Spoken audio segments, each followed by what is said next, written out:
નમસ્કાર, CN live Gujarati ન્યૂઝમાં આપનું સ્વાગત છે। સમાચારમાં વાત કરીએ તો ગ્લોબલ પાટીદાર બિઝનેસ સમિટનો શુભારંભ, જેનું પ્રધાનમંત્રી શ્રી નરેન્દ્રભાઈ મોદીના હસ્તે કરાયું વર્ચ્યુઅલી ઉદ્ઘાટન, જેમાં મોટી સંખ્યામાં ઉદ્યોગકારો અને મુલાકાતીઓ પહોંચ્યા।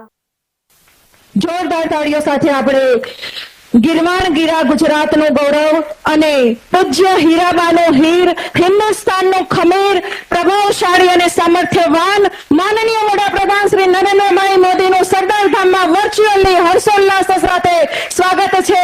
ભારત માતા કી, ભારત માતા કી જય સરદાર। આવો સાહેબ। અને હવે ગગજીભાઈ સુતરિયા સરદાર ધામના પ્રમુખ સેવક ને વિનંતી કરીશ, સાહેબનું સ્વાગત પ્રવચન કરશે। પ્રધાન સેવક અને પ્રમુખ સેવકના મળતા ગુણ વિશે એક જ લીટીમાં કહીશ, બંને સરદાર સાહેબનું સ્ટેચ્યુ કરાવ્યું, બંને બિઝનેસ સમિટ કરાવી અને બંને ચિંતન શિબિરો કરાવી। આવો આદરણીય શ્રી ગગજીભાઈ સુતરિયા સ્વાગત પ્રવચન કરશે।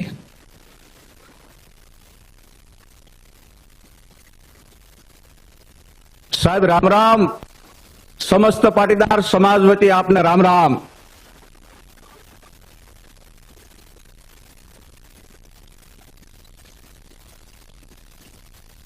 सरदार धाम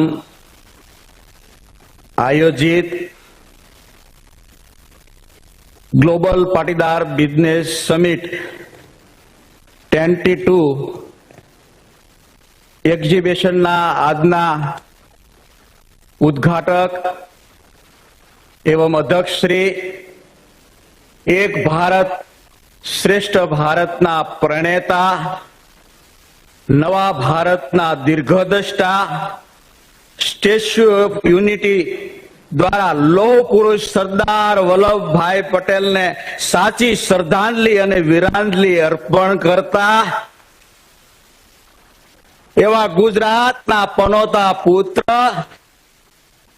भारतना यशस्वी, तेजस्वी, राजस्वी, तपस्वी एवा प्रधानमंत्री आदरणीय आपना नरेंद्र भाई मोदी साहेबनु सरदार धाम ट्रस्ट वती हृदयना उमळकाथी खूब खूब स्वागत करूं छुं ने अभिवादन करूं छुं साहेब आपनो।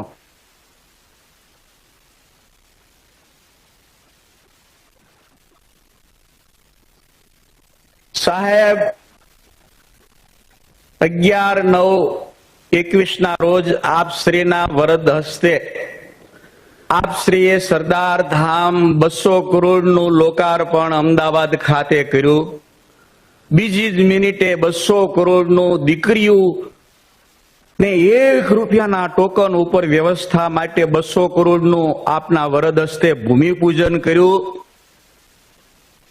એ સાહેબ મારે એટલે આપને યાદ અપાવવું છે કે 6 મહિનામાં અમે તમને પાટીદાર સમાજે સરદાર ધામના માધ્યમથી બીજી વખત તસદી આપી છે ને તમે આવવાનો અમને આશીર્વાદ આપવાનો રાજીપો વ્યક્ત કર્યો, એ બદલ ખૂબ ખૂબ ગર્વ અનુભવીએ સાહેબ। વિશેષ એ લોકાર્પણ વખતે અને શિલાન્યાસ કન્યા છાત્રાલયનો કર્યો સાહેબ, આપના આશીર્વાદ પછી અમારા SRK વાળા ગોવિંદભાઈએ ₹5 કરોડ બીજા આપ્યા। ई वखते अमरा सौजीभाई धोळकिया पद्मश्री शिलान्यास में बीजा 5 करोड़ साहेब एम के उद्घाटन कर्यु, भूमिपूजन कर्यु, मारे 5 करोड़ आपवा साहेब श्री आप उपस्थित थवाना हता। सरदार धाम परिवार ने आशीर्वाद आपवा माटे एक्जिबिशन ना उद्घाटन प्रसंगे तो अहींया अमारे घनश्याम पटेल छे भंडेरी सीडी डायमंड नु मोटू काम छे। आप प्रगट आपना आशीर्वाद लेवा माटे अमारा घनश्याम भंडेरीए सरदार धाम सूरत में बने माटे 11 करोड़ रुपया आप्या। अमारो घनश्याम भंडेरी उभो थाय घनश्याम। अने साहेब आपणी वच्चे आत्मीयता धरावता मारा भाणेज मुकेश पटेले ₹5 करोड़ आप्या। मुकेश साहेब एमने मुकालाल कहे छे मारा भाणेज। અને એવી જ રીતે ટપુ જેમ્સ વાળા દિયાળભાઈ આ વાતથી પ્રેરિત થઈને ₹5 કરોડ આપ્યા। દિયાળભાઈ જેને લખાવાના હોય તૈયાર થઈ જજો, સાહેબ આશીર્વાદ આપે છે। ऐसा मौका ना मिले दोबारा। साहब मारे ये कहेवानुं हतुं के आपना उपस्थिति मात्र पाटीदार समाज नहीं, सर्व समाज ने 6.5 करोड़ ना भाई बहनों ने खूब उत्साहित प्रोत्साहित करे छे। आपना मार्गदर्शन में, नवा भारत ना निर्माण में, युवा शक्ति ना सर्वांगी विकास में, देश और दुनिया साथे ताल मिलावा माटे, दुनिया में आर्थिक साम्राज्य से एवा यहूदी समाज नी बरोबरी करवा माटे, आपनु सपनु सजावा माटे पाटीदार समाज आपनी हारे कटिबद्ध ने संकल्पबद्ध छे। एनु सरदार धाम ट्रस्ट वती हूँ आपने वचन आपू छू। साहेब आप श्री 2007 में आप श्री वाइब्रન્ટ समिट ની શુભ શરૂઆત કરેલી। એમાંથી સરદાર ધામે પ્રેરણા લઈને 18 માં મહાત્મા મંદિર ખાતે સમિટ કરી, 2020 માં હેલિપેડ ગ્રાઉન્ડ ખાતે સમિટ કરી અને અત્યારે વાપીથી તાપી ક્યાંય વિકાસ ન રહે બાકી સમગ્ર દક્ષિણ ગુજરાત મુંબઈથી લઈને સમગ્ર ગુજરાતને જોડવા માટે 18 અને 20 માં સમિટ કરી હતી। એનાથી ડબલ સમિટ મોટી આપના આશીર્વાદ અને માર્ગદર્શન દ્વારા અને સરકારની 38% સાझेदारी સાથે આ સમિટ સફળ થઈ રહી છે। એનો યશ અમારા યુવાન ટેકનોક્રેટને, સ્પોન્સરશ્રીઓને, એક્ઝિબિટર લોકોને અને સરકારશ્રીને આપના વરદ હસ્તે ઉદ્ઘાટન કરતા આપનો અધ્યક્ષ સ્થાને માર્ગદર્શન મળતા સરદાર ધામ ખૂબ ખુશી અને ગર્વની લાગણી અનુભવે છે।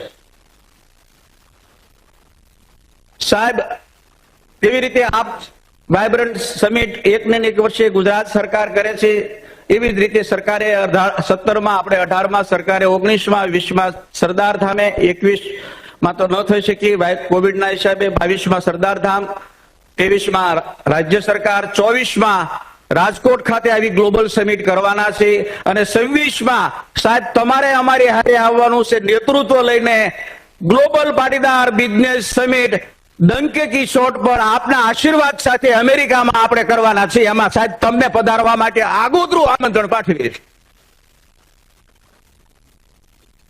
સાહેબ આપે સમય કાઢીને ખૂબ ઉપસ્થિત રહ્યા, સમયસર અને અમને માર્ગદર્શન પૂરું પાડવાના છે। આપ તો ખૂબ અઘરું કામ છે, તમે જે અઘરું કામ કરો છો દેશને ચલાવવાનું, બધાને સાથે રાખીને ચાલવાનું, એમાંથી પાટીદાર સમાજ સરદાર ધામ પ્રેરણા લે છે કે પૈસા માગવા બહુ અઘરું કામ છે, કોઈની પાસે લેવાના ન હોય અને લખાયા પછી માગવા અને માગ્યા પછી વ્યવસ્થા ઉભી કરી, વ્યવસ્થા ઉભા કર્યા પછી પરિણામ આપવું અને 5મું કામ છે सबको साथ लेकर चलना, सुनना और संभालना और समझना। ये 5 काम कठिन है परंतु सरदार साहेबना विचारोथी अमे प्रेरणा लईए छीए, आपना मार्गदर्शनथी अमे प्रेरणा लईए छीए। तो आप आशीर्वाद आपो पाटीदार समाज 21મી સદીમાં જ્ઞાન વિજ્ઞાન ટેકનોલોજી સદીની અંદર આગામી સમયમાં દેશ અને દુનિયા સાથે તાલ મિલાવી શકે। માત્ર ને માત્ર સરદાર ધામનું એક લીટીમાં સાહેબ વિશ્લેષણ કરવું હોય તો એમ કહી શકાય કે સરદાર ધામ વેપાર, ઉદ્યોગ ને નોકરીનું પ્લેટફોર્મ પૂરું પાડે છે। તો આ સરકારશ્રીની સંકલન દ્વારા લગભગ 70 કરોડની જગ્યા આપણને કપાતમાં બાદ મળી છે। આ વખતે 42% સરકારની આ ગ્લોબલ સમિટમાં ભાગીદારી મળી છે। એ માટે સરદાર ધામ પરિવાર વતી ખૂબ ખૂબ રાજીપો વ્યક્ત કરું છું। સાહેબ આપ સમય લઈને પધાર્યા એ બદલ સરદાર ધામ પરિવાર વતી આપનો ખૂબ ખૂબ હૃદયપૂર્વક આભાર માનું છું। આપના માર્ગદર્શન દ્વારા આગામી સમયની અંદર ખૂબ અમે સારું કામ કરવા માટે કટિબદ્ધ અને સંકલ્પબદ્ધ છે અને સરદાર ધામના ઉદ્યોગિક વેપારી મિત્રોએ નક્કી કર્યું છે કે પોતાનો ધર્માદો 10% અને CSR 2% યુવા શક્તિના સર્વાંગી વિકાસ માટે સર્વ સમાજને હારે લઈને જવાનું છે। એ માટે ખૂબ સંકલ્પ લીધો છે। આપ આશીર્વાદ પાઠવો, માર્ગદર્શન આપો। ધન્યવાદ સાહેબ। જય હિન્દ, વંદે માતરમ। થેન્ક યુ સાહેબ।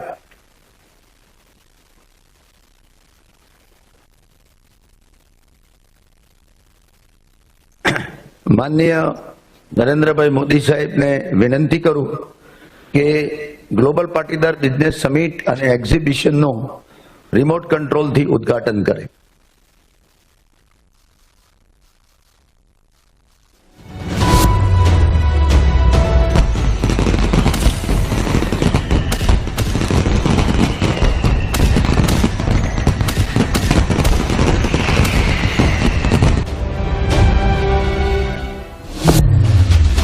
જ્યારે એક વિચાર વિઝનનું સ્વરૂપ લે ત્યારે સાકાર થાય છે સપનાઓ.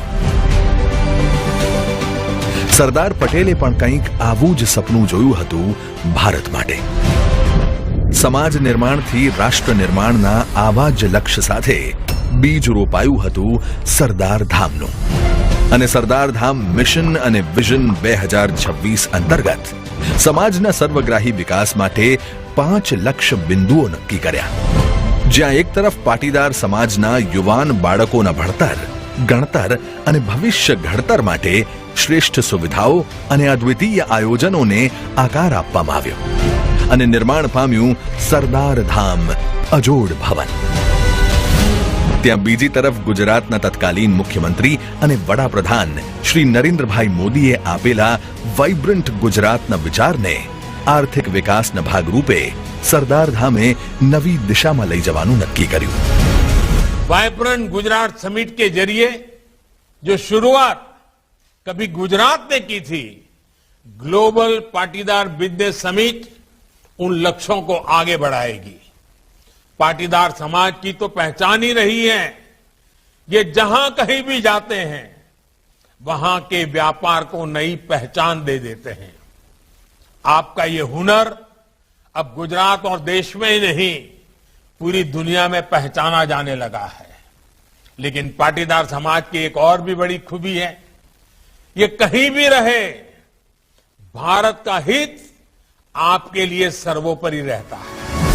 સમાજ નિર્માણથી રાષ્ટ્ર નિર્માણ સર્વોપરીના આ જ મંત્ર સાથે પ્રમુખ સેવક ગગજી સુતરિયા અને સમગ્ર ટ્રસ્ટીગણ દ્વારા પાટીદાર ઉદ્યોગપતિઓ અને સર્વ સમાજના ઉદ્યોગ સાહસિકોને ગ્લોબલ પાટીદાર બિઝનેસ સમિટના માધ્યમથી એક મંચ પર લાવવા માટે વર્ષ 2018થી મહાત્મા મંદિર ગાંધીનગર ખાતેથી શરૂ કરવામાં આવ્યું ગ્લોબલ પાટીદાર બિઝનેસ સમિટ. દર 2 વર્ષે આયોજિત થતું આ સમિટ પાટીદાર સમાજની નવી પેઢી માટે બન્યું સફળતાની એક નવી દિશા.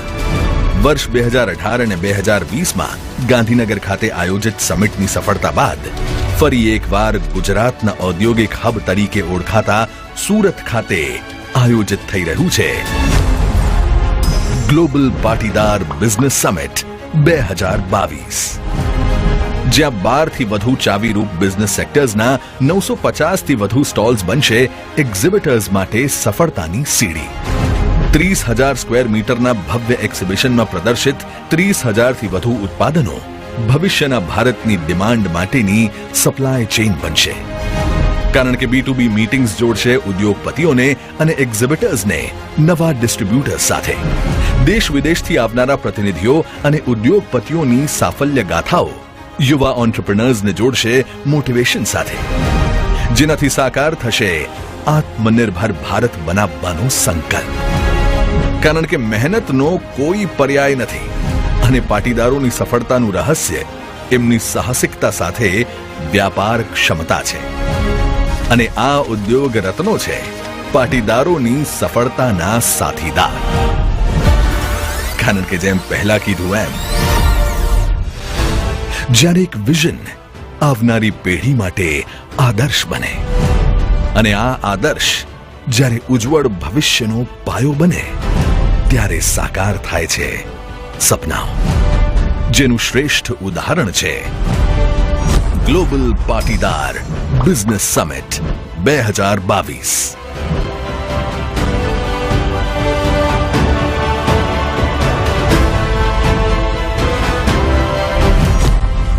જય સરદાર, જય હિન્દ.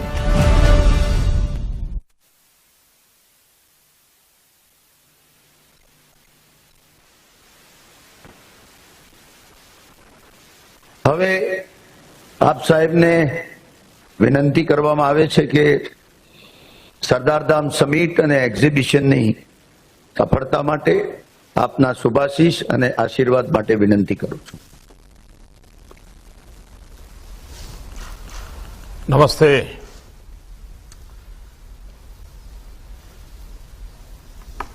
गुजरात के लोकप्रिय मुख्यमंत्री श्री भूपेंद्र भाई पटेल, केंद्रीय मंत्रिमंडल के मेरे सहयोगी मनसुख भाई, पुरुषोत्तम रूपाला, अनुप्रिया जी, गुजरात भाजपा के अध्यक्ष CR पाटिल, सरदार धाम के प्रमुख सेवक श्री जगजीभाई सुतरिया, पाटीदार समाज के सभी वरिष्ठ जन, देश विदेश से आए सभी अतिथिगण, उद्योग जगत के साथी, देवी और सज्जनों। वैसे आज का कार्यक्रम ऐसा है कि गुजरात की सरकार और गुजरात भारतीय जनता पार्टी पूरी तरह आपके बीच होती, लेकिन आज एक कार्यक्रम का क्लैश हो गया।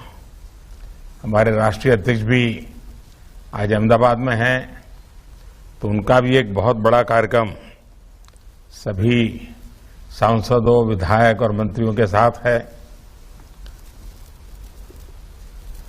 तो मैंने कहा चलिए मैं जा रहा हूं मैं सवाल लूंगा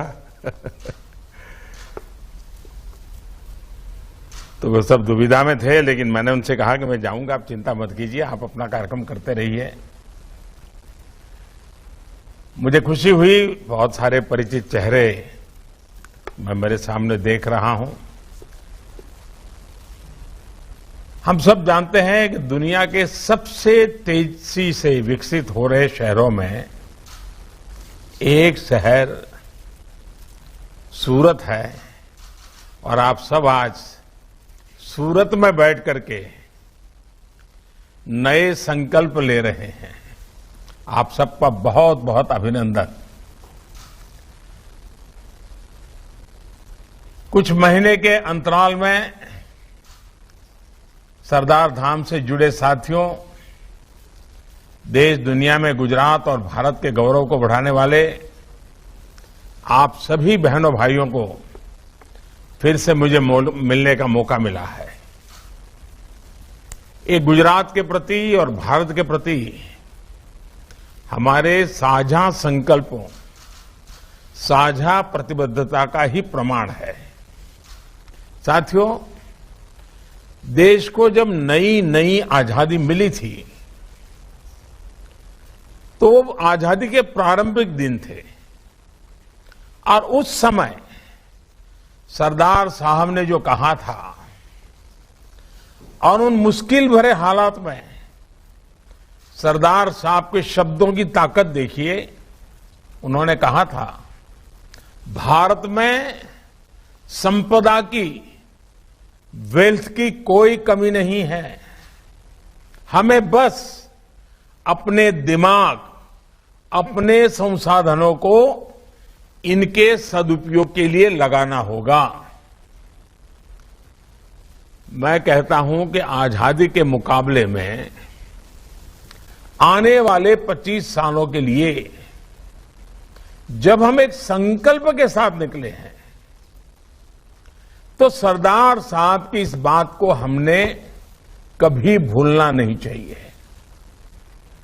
आज भारत के पास इतना कुछ है, हमें बस अपने आत्मविश्वास को, आत्मनिर्भरता के अपने जज्बे को मजबूत करना है। ये आत्मविश्वास तभी आएगा जब विकास में सबकी भागीदारी होगी, सबका प्रयास लगेगा। साथियों, बीते 8 सालों में देश में बिजनेस का, उद्यम का, क्रिएटिविटी का एक नया विश्वास जगाने का प्रयास किया जा रहा है।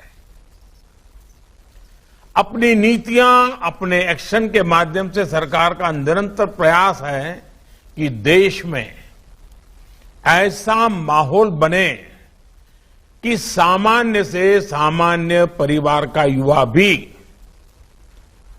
एंटरप्रेन्योर बने, उसके सपने देखे, वो एंटरप्रेन्योरशिप पर गर्व करे।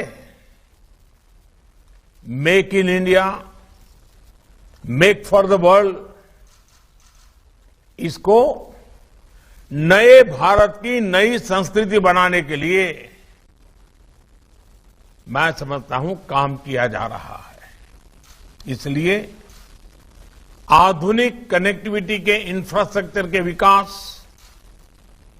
नए शहरों के निर्माण, पुराने शहरों में स्मार्ट सुविधाएं विकसित करने, नियमों, कायदों, दस्तावेजों, कंप्लायंसेस के बोझ से देश को मुक्त करने और इनोवेशन की, आइडिया की हैंड होल्डिंग, ऐसे सभी कामों पर एक साथ काम किया जा रहा है। साथियों, मुद्रा योजना आज देश के उन लोगों को भी अपना बिजनेस करने का हौसला दे रही है जो कभी इसके बारे में सोचते भी नहीं थे। स्टार्टअप इंडिया से वो इनोवेशन, वो टैलेंट में भी आज यूनिकॉर्न के सपने साकार होते देख रहा है, जिसको कभी रास्ता नहीं दिखता था। प्रोडक्शन लिंक इंसेंटिव यानी पीएलआई योजना ने पुराने सेक्टरों में तो मेक इन इंडिया का उत्साह तो भरा ही है, सेमीकंडक्टर जैसे नए सेक्टर्स के विकास की संभावनाएं भी उभर करके सामने आ रही है। अब देखिए, कोरोना काल की अभूतपूर्व चुनौतियों के बावजूद देश में एमएसएमई सेक्टर आज तेजी से विकास कर रहा है। लाखों करोड़ रुपए की मदद देकर एमएसएमई से जुड़े करोड़ों रोजगार बचाए गए और आज ये सेक्टर नए रोजगार का तेजी से निर्माण कर रहा है। यहां तक कि रेहड़ी ठेले जैसा बहुत छोटा व्यापार कारोबार करने वाला देशवासी भी आज भारत की ग्रोथ स्टोरी से अपने आप को जुड़ा महसूस करता है। पहली बार उसको भी पीएम स्वनिधि योजना से फॉर्मल बैंकिंग सिस्टम में भागीदारी मिली है। हाल ही में हमारी सरकार ने इस योजना को दिसंबर 2024 तक के लिए एक्सटेंड कर दिया है। साथियों, छोटे से बड़े हर व्यवसाय, हर कारोबार का देश के विकास में महत्वपूर्ण योगदान है। सबका प्रयास की यही भावना तो अमृत काल में नए भारत की ताकत बन रही है। मुझे खुशी है कि इस बार की समिट में आप इस विषय पर विस्तार से चर्चा कर रहे हैं અને જ્યારે સુરતના લોકોને મળી રહ્યો અને આટલી મોટી સંખ્યામાં દેશ વિદેશથી બધા આવ્યા હોય અને હમણાં ગગજીભાઈ બહુ ભાવુકતાપૂર્વક વિસ્તારથી બધી વર્ણન કરતા હતા। એક નવી આશા અને ઉમંગ જગાવે એવી વાતો હંમેશા ગગજીભાઈ પાસે હોય છે। તમે ગગજીભાઈ જોડે વાત કરો તો નિરાશાનું નામ જ ના હોય। હંમેશા કંઈક નવું કરવાની વાત એ કદાચ ગગજીભાઈનો સ્વભાવ જ બની ગયો છે અને સમાજ માટે કરવાનું, જાત ઘસીને કરવાનું અને એના જ કારણે આ બધા કામો સફળ થતા હોય છે। પણ આજે જયારે હું તમારી વચ્ચે જરા મન ખોલીને વાત કરતો હોઉં છું, આપણે વિચાર કરવો પડે કે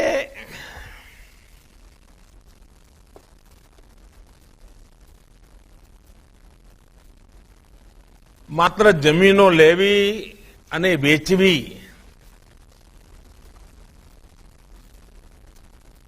બધા હસવા માંડ્યા છે।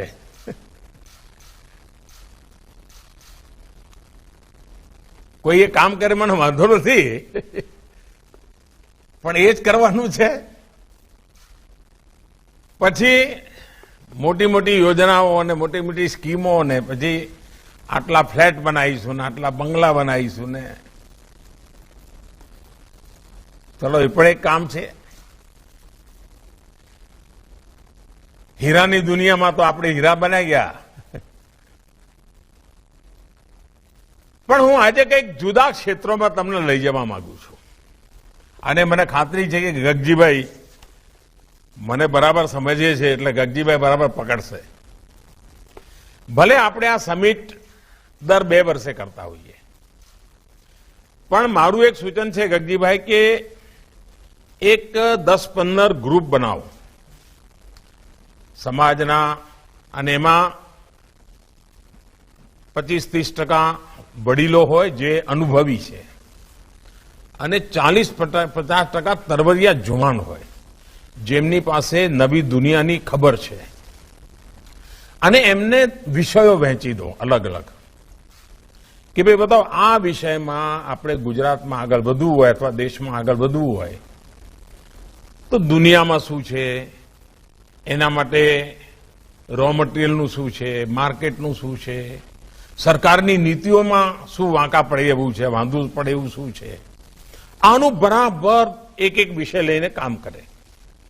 અને સરકારને પણ આજે તમારું નાનું ગ્રુપ હોય એમ્પાવર ગ્રુપ, એ સરકારને નીતિઓ બનાવવા માટે થઈને ડોક્યુમેન્ટેશન કરાય, ચીજો આપે, એને કે સાહેબ આમાં આપણે આગળ વધવું હોય તો અત્યારની તમારી આ નીતિઓ અને કાયદામાં ઉણપ છે, એનો વિચાર થાય.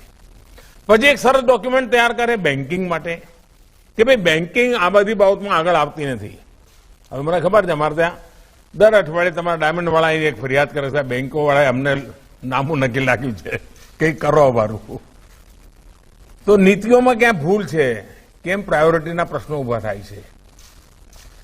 એવી રીતે ફિનટેક આખો કારોબાર, ફાઇનાન્સની દુનિયામાં ટેકનોલોજી, આવા અલગ અલગ વિષયો આપણે નક્કી કરીએ કે ભાઈ આ વખતે 10 વિષયો કરવા છે, અને 10 વિષયોમાં પછી એમાં બહારના એક્સપર્ટ પણ લઈએ, એકેડેમિશિયન્સ લઈએ, અને કોઈ પણ ચીજ ગ્લોબલ સ્ટાન્ડર્ડનો જ વિચાર કરવા, એનાથી નીચે વચવાનું નહીં. અને હું આપને વિશ્વાસ આપું છું કે તમારા આ ગ્રુપ આ પ્રકારના આખા ડોક્યુમેન્ટેશન કરીને જો મારો સમય માગશે તો હું વારાફરતી એમને સમય આપીશ, એમના પ્રેઝન્ટેશન જોઈશ, સરકારના લોકોને પણ બેસાડી સાથે, બીજા વિભાગોના, અને આપણે સાથે મળીને નીતિઓ બદલવાની હોય. ઇવન યુનિવર્સિટીમાં કોર્सेस બદલવાની જરૂર પડે. ઘણીવાર કેટલાક વિષય એવા હોય કે આપણને યુનિવર્સિટીમાં ભણાવવામાં ભાઈ આ હવે જમાનો જતો રહ્યો, હવે આ ભણાવવું પડે. સ્કિલ ડેવલપમેન્ટમાં બદલ કરવો હોય તો એમાં વિચાર કરાય. તો એક તો આના ઉપર આપણી ટીમ કઈ કામ કરી શકે કે. બીજું એક મને લાગે છે કે ભારત સરકારે જે નેશનલ એજ્યુકેશન પોલિસી લાવી છે, એનઈપી,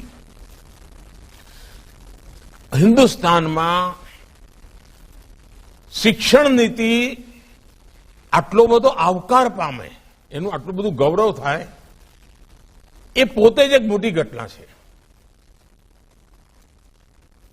હિન્દુસ્તાનમાં ગમે તે રાજનીતિક વિચારધારાના લોકો હોય, ગમે તે એકેડેમિક દુનિયાના લોકો હોય, બધાએ એને ગૌરવપૂર્વક સ્વીકાર કર્યો છે. તમારે ત્યાં પણ એક ટીમ બનાવો, કારણ કે મેં જોયું છે કે શિક્ષણમાં પણ આપણા સમાજના લોકો ઘણું કરી રહ્યા છે, પણ આ નેશનલ એજ્યુકેશન પોલિસીનો સ્ટડી કરીને આપણા સમાજના લોકો જે એકેડેમિકમાં રહ્યા છે, અને ગુજરાતના બાકી લોકો પણ, આપણા ગુજરાત અથવા આપણે જે દિશામાં જવા માંગીએ છીએ હિન્દુસ્તાનના કોઈ પણ ખૂણામાં, એમાં આપણે આ નેશનલ એજ્યુકેશન પોલિસીનો 100% લાભ લેવા માટે આપણે આપણી વ્યવસ્થાઓમાં, નીતિ નિર્ધારણમાં શું બદલ કરી શકીએ, આ એક બીજું કામ. ત્રીજું મારે સાથીઓ આપને કહેવું છે, અહીં મારી સામે બધા જે લોકો છો ને, 99% ખેડૂતના દીકરા છો. હવે તમે સુરતમાં કરોડો રૂપિયામાં રમતા હો, મને કઈ આનંદ થાય મારા માટે, પણ ભાઈ આપણી જળ જે છે ને, એ તો આપણું ખેતર જ છે, ખેતી જ છે, આપણા વડવાઓનું જે તપ છે ને એ જ છે. હવે મને કહો કે આપણે આટલા બધા આગળ વધ્યા, આપણી ખેતી આગળ વધી, આપણા ખેતીના ક્ષેત્રમાં ઇન્વેસ્ટમેન્ટ આવે છે. લગભગ જમીન પર બિલ્ડર આવે ને મોટી ઇમારત બનાવી દે, કમાણી થાય એ વાત જુદી છે. સાચ અર્થમાં જ્યારે હવે નર્મદાનું પાણી ગુજરાતને ખૂણે ખૂણે પહોંચ્યું છે, ત્યારે હું ઈચ્છું કે ગુજરાતની ખેતી આધુનિક બનાવવા માટે એ પણ એક મોટો બિઝનેસ છે. તો માની ચાલો, દુનિયાનું પેટ ભરવાની તાકાત છે આપણામાં, પરંતુ આપણે આપણા સંસાધનોનો ઉપયોગ પૂરતો નથી કરતા. એકાદ બે ખેડૂતો પ્રગતિશીલ હોય, સારી રીતે કરતા હોય. મારી તમને વિનંતી છે કે ગુજરાતની જમીનોનો પૂર્વ અધ્યયન કરનારી એક ટીમ બનાવો. એગ્રીકલ્ચર યુનિવર્સિટી સાથે, એગ્રીકલ્ચર ડિપાર્ટમેન્ટ સાથે મળીને, અને તમે વિચાર કરો કે આજથી 25-50 વર્ષ પહેલા જે કોઈ દીર્ઘદ્રષ્ટા લોકો હતા, એમાં સરદાર સાહેબ પણ હતા, જો ગુજરાતમાં ડેરી ઉદ્યોગ વિકસ્યો ના હોત, પશુપાલન અને ડેરી જો ના હોત, તો દુષ્કાળગ્રસ્ત આપણું ગુજરાત રહેતું હતું. અને જો દૂધની દુનિયામાં આપણે ના પહોંચ્યા હોત, તો આપણા ગામડાની અને આપણા ખેડૂતોની દશા શું થઈ હોત ભાઈ? મૂલ્ય વૃદ્ધિ થઈ, આજે દુનિયામાં નામ થઈ ગયું અમૂલનું. અને આપણી બનાસ ડેરી હોય કે સાગર ડેરી હોય, તો કાઠિયાવાડમાં કચ્છમાં ડેરી આપણી ઊભી થઈ છે. પશુપાલન અને દૂધને એક મોટી તાકાત આ બધી વ્યવસ્થાઓથી મળી ગઈ. એવી તાકાત કૃષિ પેદાશોને મળી શકે. એગ્રો બેઝ ઇન્ડસ્ટ્રી, હું તમારી પાસે આશા ના કરું તો કોની પાસે કરું ભાઈ? જેમ હીરો ચમકાવી શકો ને ભાઈ, એમ મારા ખેડૂતની મહેનત અને એના પરસેવાને તમે ઓર ચમકાવી શકો એટલી તાકાત છે. અને તેથી ફૂડ પ્રોસેસિંગ ખૂબ મોટું ક્ષેત્ર છે. પૂરી દુનિયાની અંદર મોટા માર્કેટની સંભાવના છે. આપણે હજુ એમાં ઘણા પાછળ છીએ, કારણ પ્રાઇવેટ ઇન્વેસ્ટમેન્ટ ખેતીમાં આવી નથી રહ્યું. અને આપણો ખેડૂત, નાના ખેડૂતો છે મોટા ભાગના આપણે ત્યાં, 1 એકર 2 એકર જમીન હોય. પરંતુ જો મોટા પાયા પર તમારે ત્યાં પ્લાન કરીને આધુનિક ખેતી, ખેત ઉત્પાદન પણ ચીલા ચાલુ નહીં. હવે તમે વિચાર કરો કે તમે બધા ખેડૂતના દીકરા અરબો ખરબોમાં રમતા હો, અને મારા દેશને 80,000 કરોડ રૂપિયાનું ખાવાનું તેલ બહારથી લાવવું પડતું હોય, તો ભાઈ પછી હું તમારી પાસે કઈ આશા રાખું કે ના રાખું?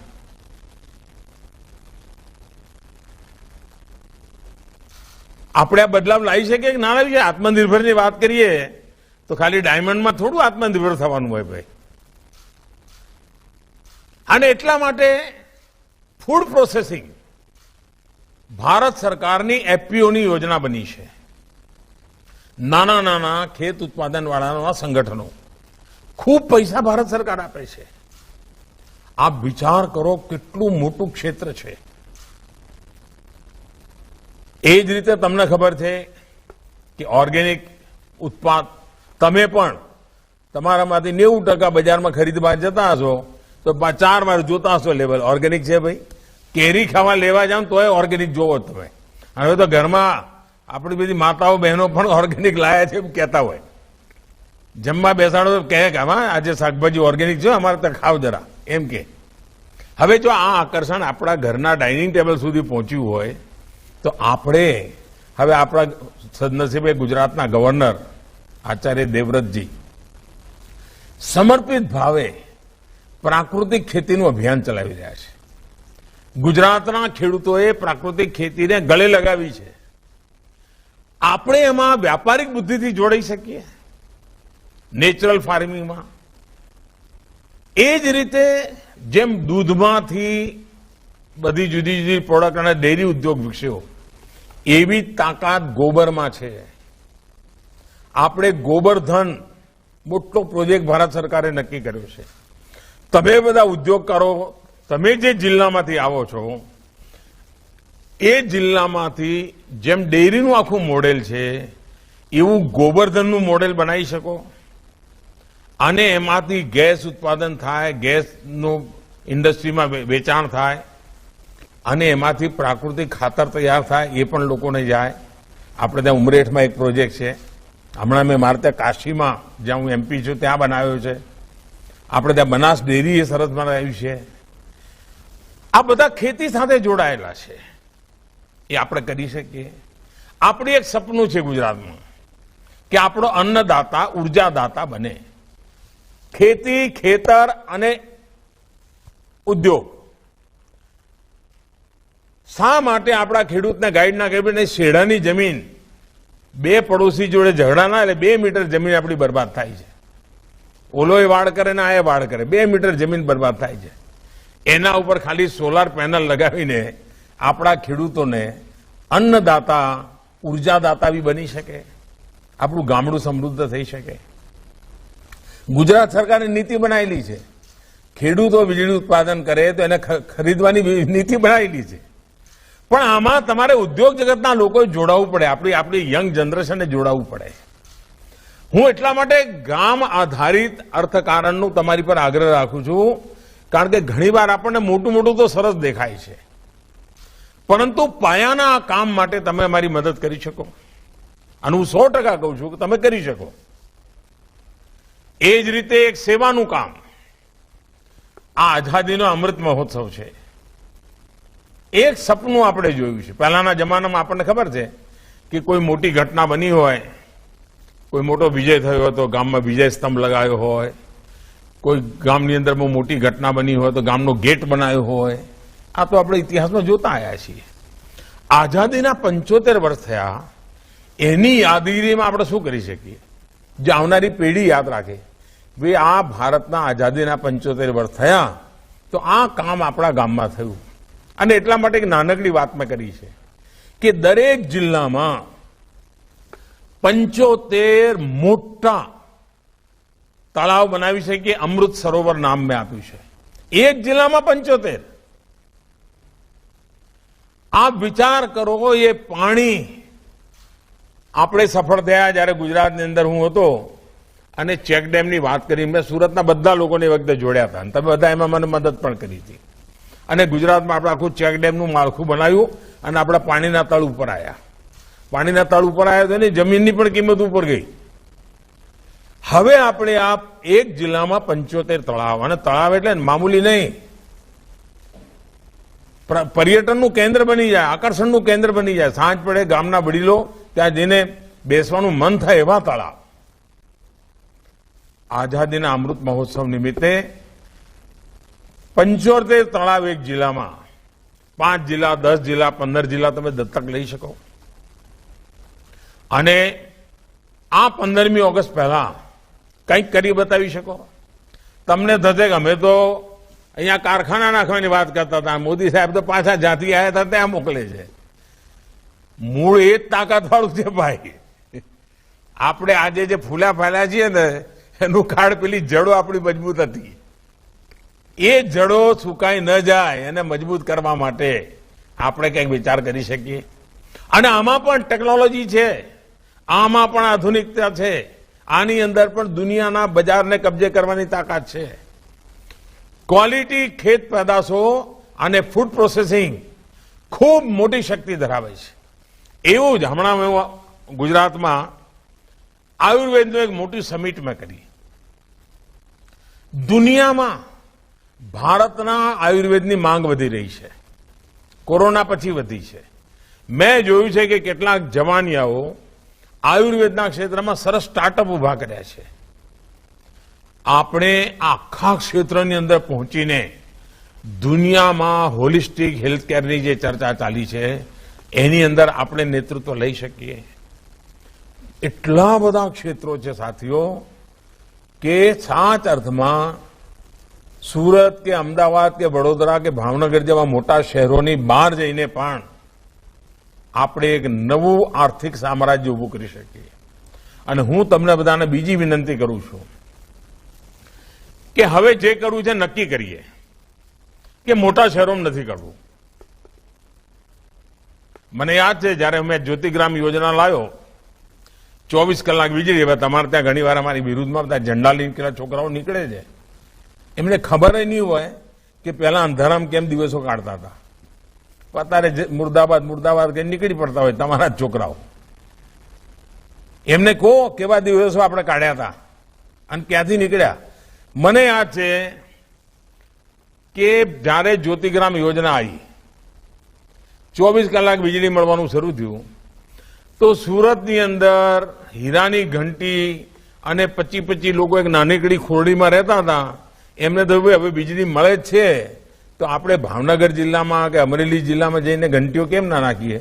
અને મોટા ભાગના લોકોએ ગામડામાં જઈને ઘંટીઓ નાખી, ઘરનું પણ કામ કરે, ખેતી કરે, ઘરડા મા બાપને હાચવે અને ઘરમાં નવરો પડે લીરા ઘસે. આવક થઈ કે ના થઈ, ફાયદો થયો કે ના થયો.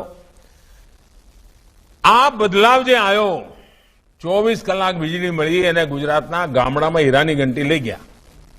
તમે જ બધા લઈ ગયા અને મારી સામે, મારી આંખો સામે બધું તમે આ કરેલું છે.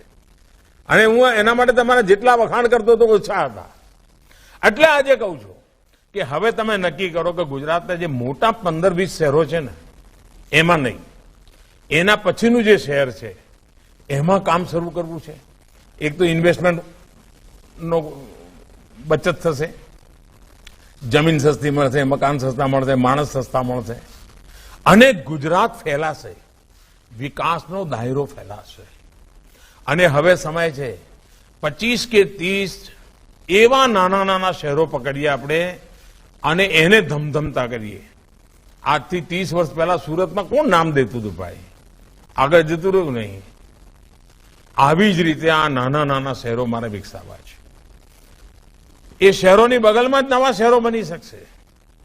તો તમારી આ યોજનાની અંદર તમે આટલા બધા સમિટની અંદર લોકો મળ્યા છો, આ દિશામાં વિચાર કરી શકો તો મારા મનમાં લાંબા ગાળાની યોજનાઓ સાથેની સ્કીમ બનાવનારું એકેડેમિક વર્લ્ડ હોય, બિઝનેસ સર્કલ હોય, ફિનટેક વાળા હોય, એ મારી સાથે આવે, બેસે. હું ટાઈમ આપવા તૈયાર છું.